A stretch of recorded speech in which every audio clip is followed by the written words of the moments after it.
Nell'anticipo dell'ultima giornata del campionato, vittoria del Follonia contro il Montebello per 7-2, l'allenatore dei Veneti Mauro Zini. Che dire, perché all'inizio del secondo tempo l'occasione per fare addirittura il 2-2, poi da lì il Follonia è scappato via. Sapevamo che affrontavamo forse una delle squadre più in forma del campionato. Questo non toglie che dovevamo giocare anche noi la partita, in parte l'abbiamo fatto un buon primo tempo. Poi corretto dal 2-2 con qualche gol, magari anche in maniera fortunosa, no? Possiamo dire.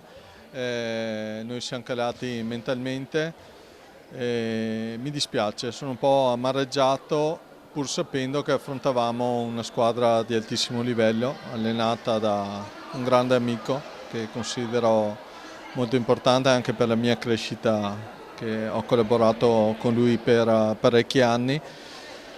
Però in questo momento sono molto amareggiato. Il Montebello mancava per i Polli, che è tornato da una lunga trasferta, quindi anche il jet lag, come si dice.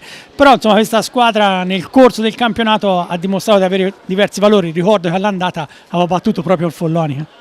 No, sicuramente abbiamo fatto un percorso importante, abbiamo raggiunto la salvezza ai preliminari dei playoff con un paio di giornate in anticipo e questo è un risultato positivo. Però la mia intenzione era quella di fare 6 punti in queste ultime 2 partite, altrimenti non sarei venuto in trasferta.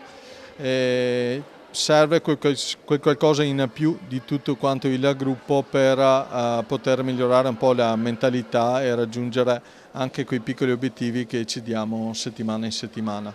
Poi ragazzi, per l'annata devo solo fare un applauso perché sono stati sempre molto presenti, con tanta dedizione si sono allenati, quindi faccio appunto un applauso e cerchiamo di abbandonare questo momento negativo di amarezza di oggi.